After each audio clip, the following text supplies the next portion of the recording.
నమస్కారం friends. BJP పవర్లో రాబోతుంది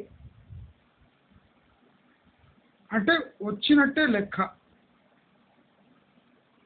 బీజేపీ పవర్లో రాబోతుంది అనడానికి ఇవాళ మధ్యాహ్నమే ఒక సంకేతం దొరికింది. అదే టోల్ ఛార్జీల పెంపు. టోల్ ఛార్జెస్ 5% పెంచారు. గడ్కరీ చెప్పింది ఏమంటే అసలు ఇంకా టోల్ అనేది ఉండదు, కనుక ఎవరు టోల్ కట్టవలసిన అవసరం లేదు. టోల్ ఛార్జీలు అంటే ఇక దేశంలో ముగిసినట్టే అని నితిన్ గడ్కరీ పబ్లిక్ మీటింగ్స్లో కూడా క్లియర్గా చెప్పారు.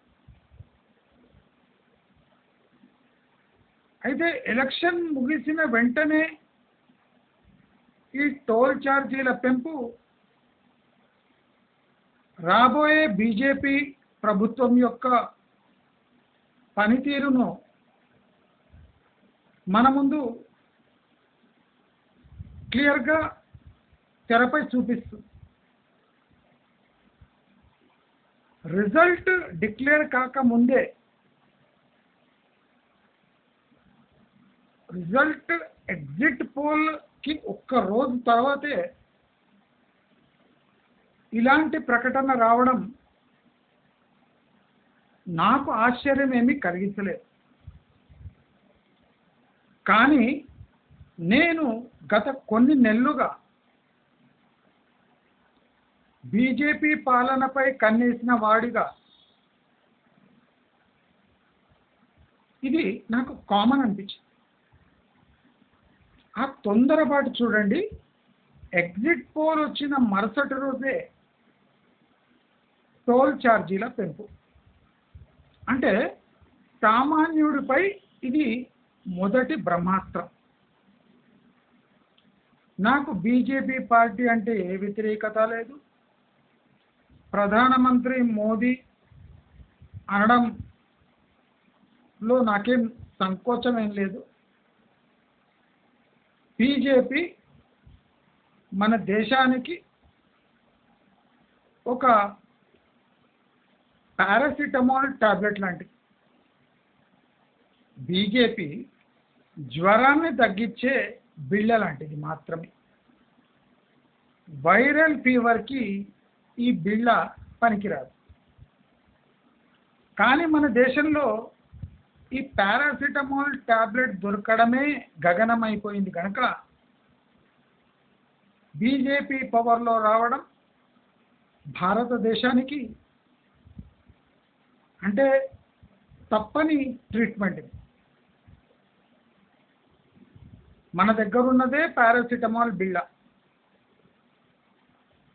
అది వైరల్ ఫీవర్ వచ్చినా లేదా తుమ్ము దగ్గు వల్ల వచ్చిన జ్వరము, వడదెబ్బకు జ్వరము, ఏ జ్వరమైనా మన దగ్గర ఉన్నది ఏకైక మాత్ర పారాసిటమాల్ లాంటి బీజేపీ. మన దగ్గర ఉన్నది అదే కనుక అదే వేసుకుంటాం. దీంట్లో ప్రజల తప్పు ఏమాత్రం లేదు. తప్పెక్కడ ఉంది అంటే లీడర్షిప్లో ఉంది. అంటే మన దగ్గర లీడర్లు తయారవుతలేరు. నేను మీకు ఒక ఇంట్రెస్టింగ్ పాయింట్ చెప్తా, జస్ట్ వినండి. ఒక చాయ్ అమ్మే బాలుడు తన మేధస్సును ఉపయోగించి ఒక దేశ ప్రధాని కాగలిగినప్పుడు టన్నులకు టన్నులు బుక్స్ చదివి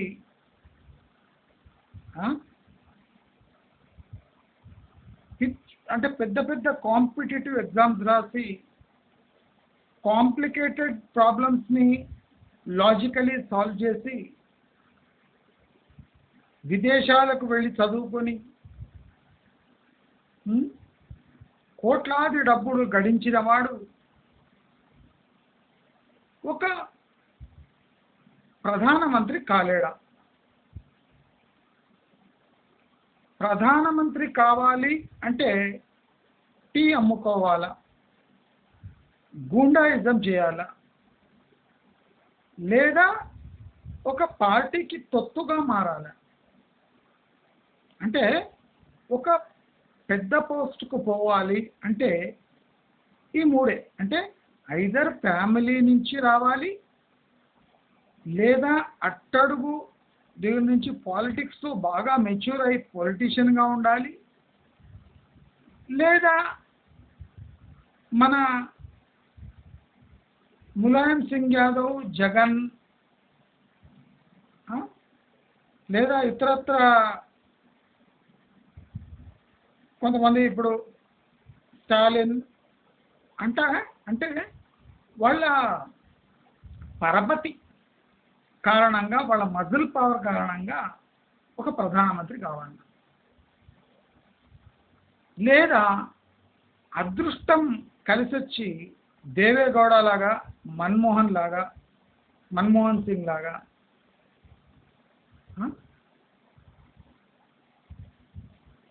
లేదా చంద్రశేఖర్ లాగా, అంటే అదృష్టం కలిసొచ్చి ప్రధానమంత్రి కావచ్చు. అంటే ఒక ఎడ్యుకేటెడ్ పర్సన్ తన బ్రెయిన్ని, మేధస్సు ఉపయోగించి పాలిటిక్స్లో రాణించలేడా? మనకు కొన్ని బ్యాడ్ ఎగ్జాంపుల్సే దొరుకుతున్నాయి. బాగా ఎడ్యుకేటెడ్ పర్సన్ ఒక మంత్రి స్థాయికి వెళితే ఏమవుతుంది అని కేజ్రీవాల్ అనే వ్యక్తి ఒక బ్యాడ్ ఎగ్జాంపుల్. ఐఏఎస్గా ఉన్న వ్యక్తి రాజకీయాల్లో ప్రవేశించి త్వరగా మెట్లెక్కి ముఖ్యమంత్రి అయి ఆ ముఖ్యమంత్రి పేరునే చెడగొట్టే స్థాయికి కొన్ని ఏండ్లలో దిగజారాడంటే, అంటే పాలిటిక్స్లో బాగా చదువుకున్న వ్యక్తులకు స్థానం లేదు. బాగా చదువుకున్న వ్యక్తులు ఇవాళ కరప్షన్కి త్వరగా పాల్పడతారు. తమ మేధస్సును ఉపయోగించి ఈ విషయాల నుంచి బయటపడడానికి చూస్తారు తప్ప ప్రజాసేవకు ఈ చదువుకున్న వాళ్ళు పనికిరారు అని మోదీ ప్రతిసారి గెలిచినప్పుడు చాలామంది ఆలోచించారు ఈ విషయం. నరేంద్ర మోదీకి సైంటిఫిక్ పరిజ్ఞానము, భాషా పరిజ్ఞానము, లేదా ఇతర భాషా పరిజ్ఞానము, అంటే మోడర్న్ సైంటిఫిక్ నాలెడ్జ్ లేని ఉండి కూడా ఆయన ఒక ప్రధానమంత్రిగా మూడోసారి ఎన్నుకోబడ్డాడు అంటే మన దేశ జనాభాలో తీవ్రమైన తేడా ఉంది. అవునా కాదా?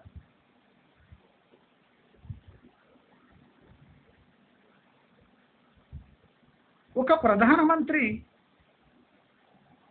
అట్టడుగు వర్గాల నుంచి పైకెదిగి ఒక ప్రధానమంత్రి అయ్యాడు అంటే అట్టడుగు వర్గాలు లేదా మిడిల్ క్లాస్ వాళ్ళ బాధలు 10 ఏళ్లకైనా తెలుసుకోవాలి. 10 ఏళ్ల తర్వాత కూడా వీళ్ళ బాధలు తెలుసుకోలేక సతమతమవుతూ మన దగ్గర ఉన్నది పారాసిటమాల్ బిళ్ళ గనక తప్పకుండా వీళ్ళు నా బిళ్ళే వేసుకుంటారు అని అనుకోవడము ప్రమాదకరం. ఒక్కొక్కసారి ఇలా ఓవర్ కాన్ఫిడెంట్గా ఉండటం కూడా అతి ప్రమాదకరం.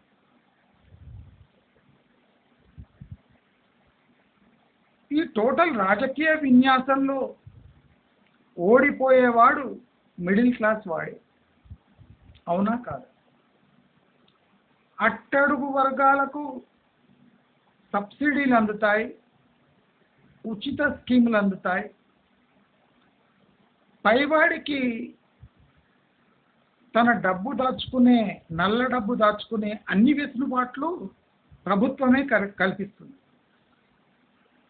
వాడిని ఎవడు ముట్టడు, వీడిని ఎవడు ముట్టడు. కానీ ట్యాక్స్ కోసం మాత్రం మిడిల్ క్లాస్ వాళ్ళు వీళ్ళకి కనిపిస్తారు. నరేంద్ర మోదీ తాను వచ్చిన రాష్ట్రము గుజరాత్ కనుక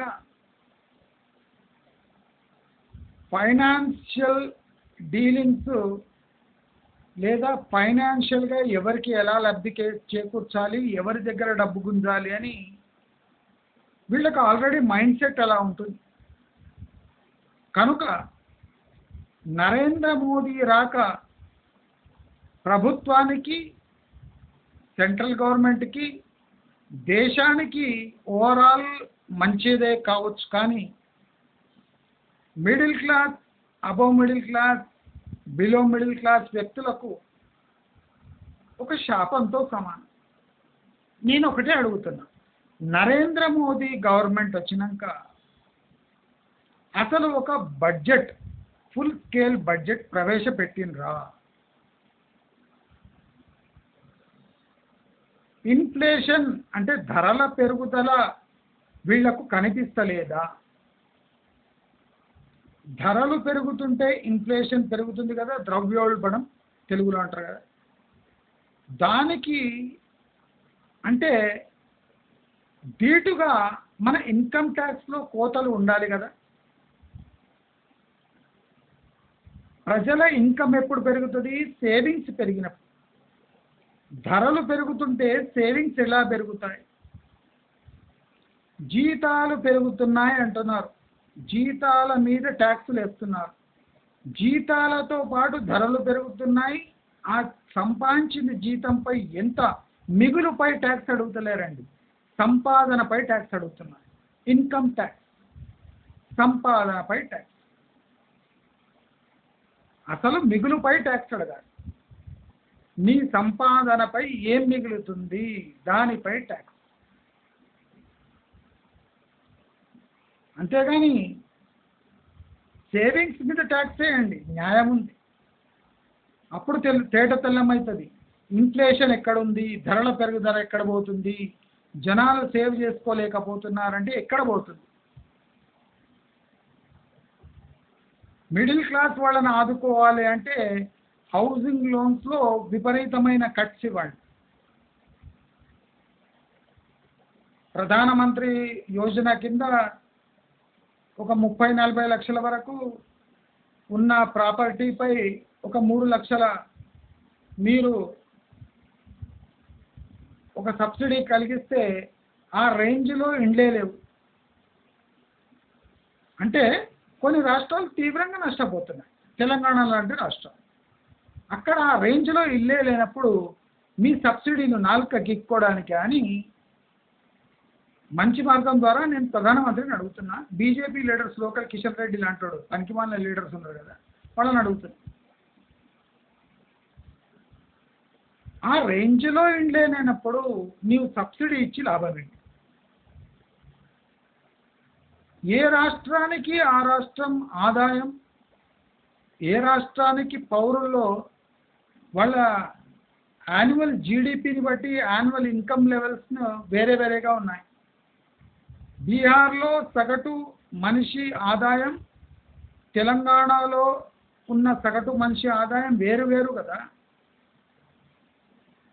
ఆదాయం వేరు, మిగులు వేరు. మరి దేశమంతా ఒకటే మీరు ప్రకటిస్తే, ఆదాయ పన్ను ప్రకటిస్తే కట్టాలి ఎలా?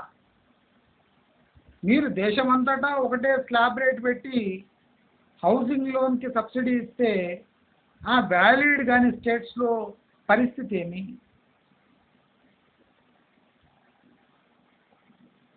అసలు మీరు ఇచ్చే సబ్సిడీ రా మెటీరియల్ పై పెరిగే ధరలకు సరిపోతుంది, ఆ సబ్సిడీ పనికిరాదు. అది సెంట్రల్ గవర్నమెంట్ వాళ్ళకు కూడా తెలుసు. మరి పెరుగుతున్న కన్స్ట్రక్షన్ కాస్ట్కి అనుగుణంగా మీ సబ్సిడీ పెరుగుతుందా? పెరగదు. కానీ ఇన్కమ్ ఎట్లా పెరుగుతుంటే అట్లా మీ స్లాబ్ పెరగకుండా అలాగే గట్టిగా ఉంచి ముక్కు పిండి వసూలు చేద్దామనే దురహంకారం ఈ బీజేపీలో. అంటే గత 10 ఏళ్లుగా ఒక నీతివంతమైన బడ్జెట్ ప్రవేశపెట్టకుండా ఒక దేశం యొక్క బడ్జెట్ ఒక గంటలో చదివేసే దుస్సాహసం మోదీ గవర్నమెంట్ మాత్రమే చేయగలదని నేను మంచి మార్గం ద్వారా తెలియజేస్తున్నాను. మళ్ళీ చెప్తున్నాను, మన దగ్గర ఉన్నది పారాసెటమాల్ బిల్లా, అది మోదీ రూపంలో ఉంది, మనకు మింగక తప్పదు కనుక మింగుతుంది. అదే కాకుండా దక్షిణ భారతదేశం నుంచి ఒకడంటే ఒకడు ప్రాపర్ మినిస్టర్ ఎవడు లేడు. Nirmala Sitharaman south Indian minister కానే కాదు, ఆమె ఒక నామినేటెడ్ ఫైనాన్స్ మినిస్టర్. ఆమె చేతిలో రూపాయి శాంక్షన్ చేసే సత్తా లేదు. రూపాయి శాంక్షన్ చేసే సత్తా లేని ఫైనాన్స్ మినిస్టర్ నిర్మలా సీతారామన్. అందుకోసం కోపం నుంచి తిక్కరేగి మొన్న ఢిల్లీ మెట్రోలో ప్రయాణిస్తుంటే ఆమెకు కూర్చోవడానికి సీట్ ఇవ్వలేదంటే ఇది మిడిల్ క్లాస్ యొక్క అసహనం, మిడిల్ క్లాస్ యొక్క అంటే నిర్వీర్యమైపోయిన స్థానం. వీళ్లకు మిడిల్ క్లాస్ యొక్క ఓట్లు అవసరం లేదు కాబట్టి వాళ్ళు ఇంకా పవర్లో కొనసాగుతూ ఉన్నారు. మన మిడిల్ క్లాస్ వాళ్ళకు కూడా చైతన్యం రాదు, సిగ్గు అనేది లేదు. నేను కూడా వేరే టాపిక్ చూస్ చేసుకొని సునాయాసంగా వ్యూస్ తెచ్చుకొని బ్లాగ్స్ అవి ఇవి చేసుకొని డబ్బులు సంపాదించవచ్చు. కానీ నాలోని అసహనం చావకూడదని ఇలాంటి వీడియోస్ చేసి అభాస్పాలవుతున్నాను. నేను ఇలాంటి దుస్సాహసం చేస్తున్నా అంటే నాలోని మిడిల్ క్లాస్ అసహనం బయటపడుతుంది. బీజేపీ గవర్నమెంట్ వస్తే కొన్ని లాభాలు, చాలా నష్టం. అలాగని మనం కాంగ్రెస్ గవర్నమెంట్ రానిద్దామా అంటే నష్టాలే నష్టాలు, కోటి నష్టాలు. కనుక ఆ కోట్ల నష్టాలు రాకుండా ఈ చిన్ని లాభాలతోనే పెట్టుకుందామని మనం బీజేపీ గవర్నమెంట్ మళ్ళీ తెరపైకి తెస్తున్నాం. ఇది ప్రారంభం మాత్రమే. నేను ఆల్రెడీ మీకు చాలా వీడియోల్లో వార్న్ చేశాను, దయచేసి మీ డబ్బును బ్యాంకుల బయట ఉంచండి. ప్రభుత్వం కళ్ళలో మీ డబ్బు పడితే కోట్ల రూపాయల డబ్బులు చేతులు మారుతున్నప్పుడు గవర్నమెంట్కి కనిపించదు, కానీ మన 100 రూపాయలపై వీళ్ళ కన్ను ఎప్పుడూ ఉంటుంది. కనుక బ్యాంకుల్లో డబ్బు సురక్షితం అనుకోకండి. బ్యాంకులో డబ్బులు విపరీతమైన అంటే సురక్షితంగా లేవు. కంటిన్యూస్గా మన గ్రోత్పై, మన ఆదాయంపై, మన బాగుపై ప్రభుత్వం కన్ను ఎప్పుడూ ఉంటుంది. మనం బాగుపడుతున్నాము అంటే ప్రభుత్వం పంజా విసురుతుంది. మరి ఇండస్ట్రియలిస్టు పెద్ద పెద్ద వాళ్ళు దీనికి మినహాయింప అంటే మినహాయింపు కూడా మినహాయింపు కాదు కూడా. ప్రభుత్వాన్ని వ్యతిరేకించే ఇండస్ట్రియలిస్టు ఇక కొనసాగడు. ప్రభుత్వాన్ని విమర్శించే వాళ్ళు కొనసాగారు. కనుక మిడిల్ క్లాస్ వాళ్ళు కిమ్మనకుండా పంటి కింద పెట్టుకొని భరిస్తున్నారు. ఇదే ప్రభుత్వం యొక్క అడ్వాంటేజ్గా తీసుకుంటుంది. మన దేశంలో పనికి మాలిన చైతన్యం లేని సన్నాసులు అంటే మిడిల్ క్లాస్ వాళ్ళు. ఇప్పుడు నేనే వీడియోస్ చేస్తుంటే నా మీద ఎన్ని విమర్శలు వస్తున్నాయి. నేను చెప్పింది 100% కరెక్ట్, దాంట్లో 1% కూడా నేను కింద దిగుతలేను. అందుకోసమే విమర్శ. కాంప్రమైజ్ అయితే ఏ విమర్శ ఉండదు. మిడిల్ క్లాస్ వాళ్ళు కాంప్రమైజ్ అవుతారు కనుకనే, భయపడతారు కనుకనే వాళ్ళను భయపెట్టి దేశాన్ని అంటే ఆలోచింపజేయకుండా చేస్తున్నారు. పెద్దవాడు డబ్బు కోసం ఆలోచించడు, చిన్నవాడు డబ్బు వస్తుందని ఆలోచించడు. అటు ఇటు ఆలోచించేవాడు మిడిల్ క్లాస్ గనక వీళ్ళని ఈ ట్యాక్స్ నెట్లో వేసి ఉక్కిరి బిక్కిరి చేసి వీళ్ళ దగ్గర పిండేస్తే అరిచేవాడు లేడు, గిల్లించుకొని చిమ్మనేవాడు లేడు. కనుక నష్టపోయేది మిడిల్ క్లాస్ వాళ్ళే. అందుకోసం నేను ఏం చెప్తున్నా అంటే మనం ఏం పీకలేము కనుక మన స్థాయిలో మనం సురక్షితంగా ఉండాలి. చిన్న చిన్న బిజినెస్ చేసుకోవాలి, డబ్బును బ్యాంకులో దాచుకోవద్దు, అయినంత డబ్బును బయట ఉంచండి, బంగారం రూపంలో ఉంచండి, చిట్స్ రూపంలో ఉంచండి. ప్రభుత్వ పథకాలకు సేవింగ్స్కి దూరంగా ఉంచి అయినంత వరకు డబ్బు సంపాదించిన డబ్బు బయటే ఉండేటట్టు. ఇది మిడిల్ క్లాస్ కోసం నేను ఇచ్చే స్పెషల్ సజెషన్. మనం సంపాదించేది బ్లాక్ మనీ కాదు, వైట్ మనీకే బొక్క పొడవడానికి చూస్తుంటే మనం చూస్తూ ఊరుకోవద్దు అని నేను స్పష్టంగా మిడిల్ క్లాస్ వాళ్లకు నేను చెప్పదలుచుకున్నాను. నరేంద్ర మోదీ అంటే నాకు వ్యతిరేకత లేదు, కానీ ఈయన మిడిల్ క్లాస్ కోసం శాపము, సౌత్ ఇండియాకు మరీ శాపం. ఇప్పుడు మనం ఎన్నుకున్న తెలంగాణలో ఎన్నుకున్న బీజేపీ ఎంపీలు చవట దద్దమ్మలుగా మీరు మారుతారు, చూస్తూ ఉండండి. వాళ్ళు మన రాష్ట్రానికి మేలు చేయరు.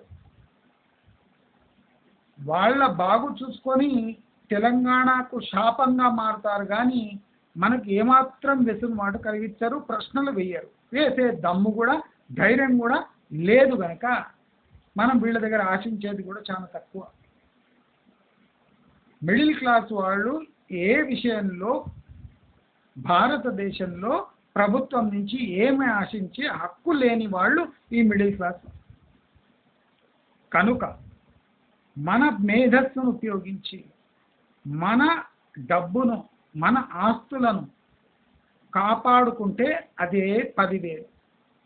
రాజకీయ శక్తిగా మనం ఎదగలేము కాబట్టి, మిడిల్ క్లాస్ వాళ్ళని తంతారు కాబట్టి, వాళ్ళే కొట్టుకుంటారు కాబట్టి, వాళ్లకు ధైర్యము దమ్ము లేదు కాబట్టి, ప్రతిదీ సేఫ్గా ఉండాలని చూస్తారు కాబట్టి, ప్రతి మనిషికి ప్రయారిటీ తన ఇల్లు కట్టుకోవడం కాబట్టి, ప్రతి మనిషికి అంటే ఎంతైనా సేఫ్ జోన్లో పోవడం, ఒక ఇల్లు కట్టుకోవడము, బాగా తినడము, పడుకోవడం. దేశం గురించి ఆలోచిస్తే మనం ఎక్కడ నష్టపోతామనే బెంగ, ఆ బెంగనే వీళ్ళు లొంగ తీసుకొని టోటల్ మిడిల్ క్లాస్ని అంటే నిరాయుధులుగా చేసి ఫుట్బాల్ ఆడుకుంటున్నారు. కనుక బీజేపీ ప్రభుత్వం వచ్చింది, అలర్ట్ అయిపోండి. రాబోయే సంవత్సరం లోపల పిడుగు లాంటి వార్తలు మిడిల్ క్లాస్ వాళ్ళ మీద పడబోతున్నాయి. దెబ్బకు అలర్ట్ అయిపోయి మీ మీ బిచాణ, మీ డబ్బులు, మీ ఆస్తులు ఎక్కడిదక్కడ గప్చుప్గా ఫిక్స్ చేసేసుకోండి. లేకపోతే రాబోయే రోజులు మీ జేబుకు మీకు తెలియకుండానే చిల్లులు పడే ఛాన్సెస్ ఎక్కువ ఉన్నాయి. మీ సంక్షేమం కోరే నేను ఈ సజెషన్ ఇస్తున్నాను. ఇక మీ ఇష్టం. నేను దీనికన్నా ఎక్కువ వివరించుకోదలుచుకోలేదు. రాబోయే రోజుల్లో ఆ పిడుగుపాటును నేను ఆపలేను కాబట్టి మీ అందరినీ సురక్షితంగా ఉండండి అని కోరుతూ, మీకు నా వీడియో నచ్చినట్టయితే లైక్, షేర్, సబ్స్క్రైబ్ చేసుకోండి. నమస్కారం.